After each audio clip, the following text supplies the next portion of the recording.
Hi, I'm Sean Hessinger for Small Business Trends, reporting from Zoholics 2024, and we're here with PVK, Head of Market Strategy for CX Group, Zoho. And we're going to talk about CRM for everyone, which is kind of the big news at the event, really. How do sales teams use CRM, and how is this changing with CRM for everywhere? In other words, how do they use it now, and how are they going to use it? So for the sales team itself, let's go back a little in terms of CX, right? 15 to 20 years ago, customer experience used to be sequential. So the customer used to be passed down from one team to another, and it was sequential like that. Now, the model has evolved to become more collaborative and sort of more parallel in nature. So there's a primary custodian for the customer who's often the salesperson, and then there are other people within the company, other teams within the company would step in at various points in the customer journey to add value to the customer, right? So sales essentially has to collaborate with a lot of these internal teams and essentially manage these customer operations activities. So right now, sales essentially just records some of this information, but is forced to use the communication tools, right? Like email or chat or meetings and things like that, to do a lot of the coordination involved in these overlaps. That's the fundamental problem with it.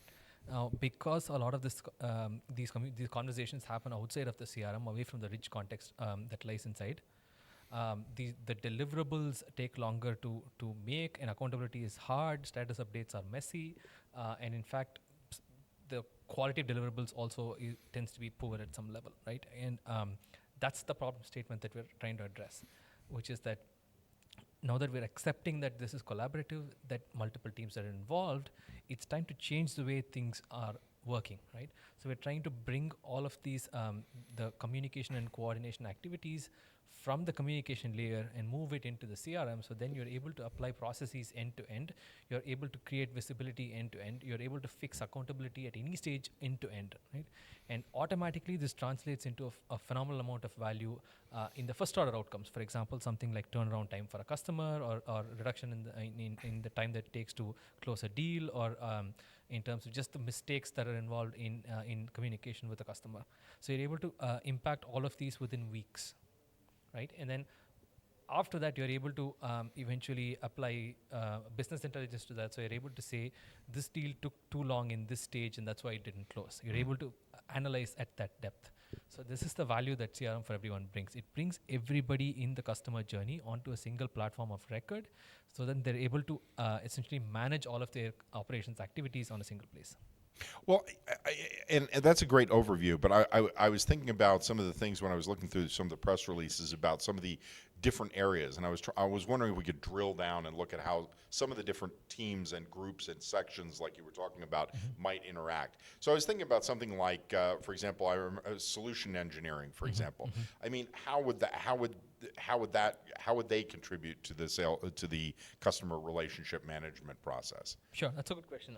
So typically sales teams in B2B are used to the process of customers asking for a proposal or an RFI or something like that, where the customer specifies some requirements that they need from a specific solution, or they have some questions that need to be answered and things like that. And the sales team typically receives these things and relays them to somebody from the solutions engineering team, who will then work on the responses and then send them back to the sales team, who will then relay it back to the customer.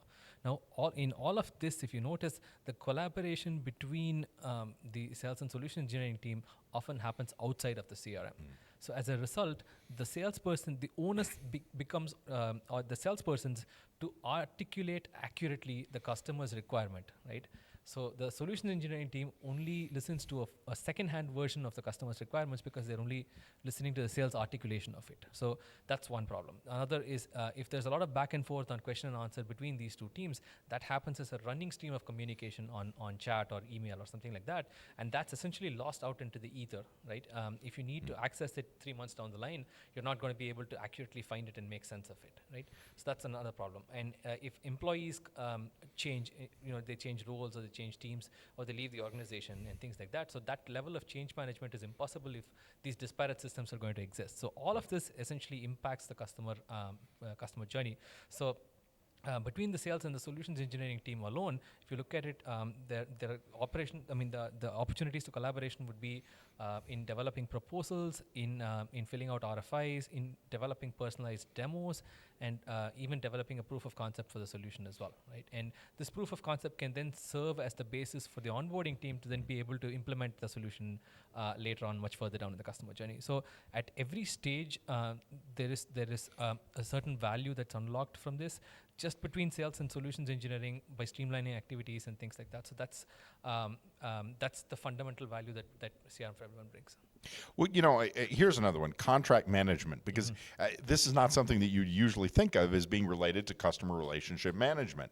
But I guess it is, because if you're making a sale and then what did they promise you and what are you actually getting? Could you explain to me exactly how that might? Sure.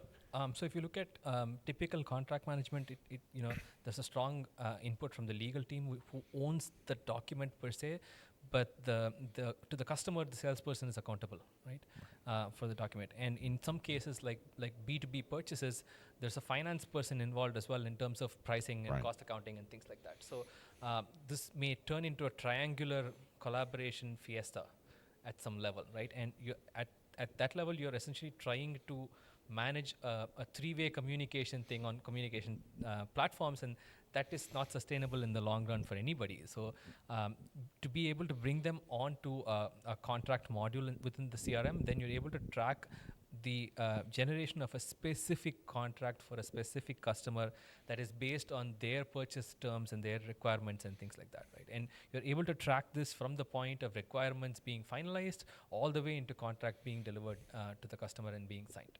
And this is all, you're able to track all of this from within the CRM. So if you say, if the customer resists in terms of pricing, you're able to essentially pull the finance person inside and then just have a honest conversation about whether something can be done or not, right? And if the customer requests for a specific privacy legislation to be complied with or something like that, you're able to pull in somebody from compliance or from legal and then be able to close the loop on that specific contract management process, right? And you're able to do this within the CRM. If this had to be done outside of the CRM, only the contract request would sit inside the CRM. None of these other subsequent steps will be inside. And if the outcome is completed, then you probably have something in the CRM that says the outcome has been completed. But again, this entire thing would be a black box that nobody would have access to, right? That's the thing that we're changing. How about sales enablement? I mean, how does that fit into the bigger customer relationship management picture? Sure. Sales enablement is actually a very thoughtful use case because it combines marketing and sales in a way that makes an impact on both teams. So this could be in the form of case studies that customers may need or reference customers in terms of advocates. It could be, thoughtful content that the sales team needs to sell to prospects better. It could be competitive intelligence based on incumbent solutions that a customer is already evaluating. It could also be win-loss analysis after a deal has been completed. All of these form sales enablement activities, and if the relevant marketers are on the CRM, then they have access to the entire pipeline, the sales pipeline, and all of the customer context that lies right there.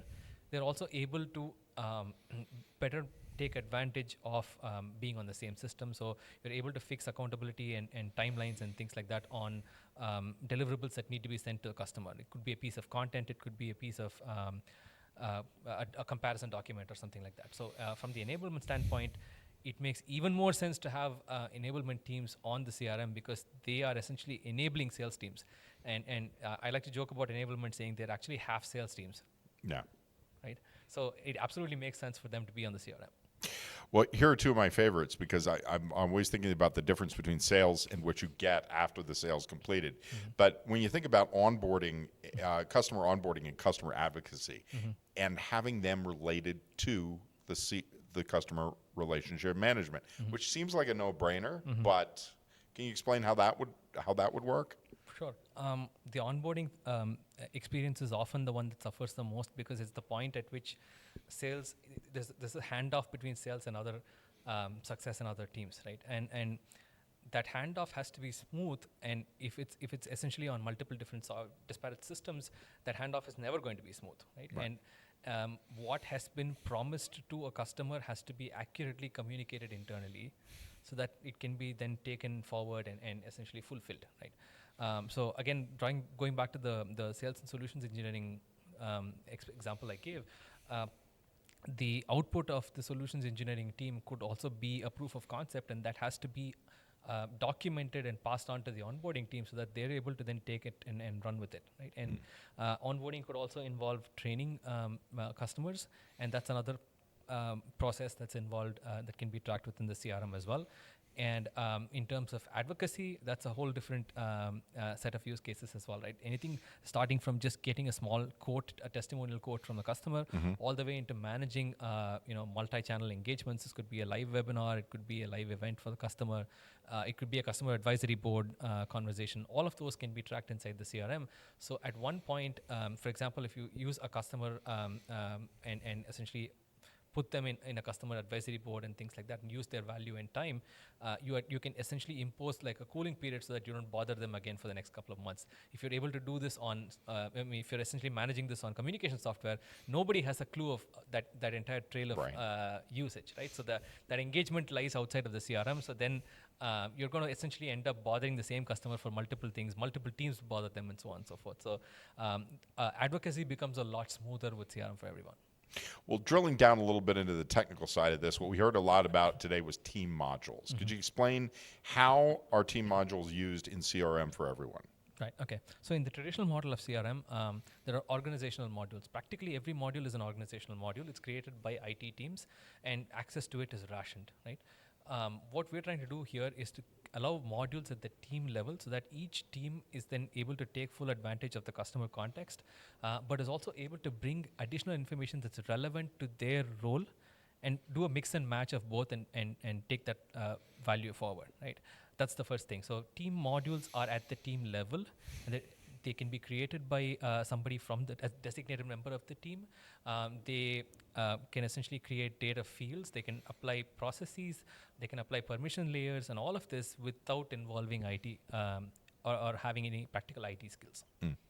So that's the first advantage, and that helps streamline the work of a specific team. Right? To be able to connect one team with another is what we're talking about in terms of requester profiles, right? So it allows a person from an adjacent team to request for a deliverable or a service from your team, and then be able to track the progress of that end to end and proactively step in and offer feedback and guidance based on how things are shaping up and things like that. So that helps connect multiple teams with each other and the work of one team with the work of another team as well.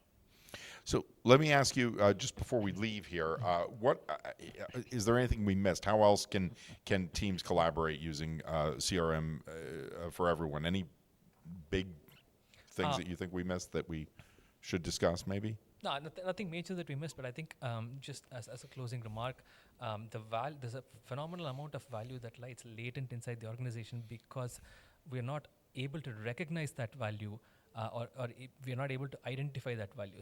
So what you are not able to quantify or not able to take advantage of, and as a result, this value is latent. So if you're able to move these conversations from the communication layer or the work management layer into the CRM, there's a whole different level of value that you can unlock almost immediately. And then, of course, the downstream outcomes are exponential in that you can apply AI and BI to this and derive second order and third order outcomes. Okay. Well, this is Sean Hessinger reporting for Small Business Trends from Zoholics 2024. That was PVK, Head of Market Strategy for CX Group, Zoho. And thanks for watching. Thank you for the opportunity.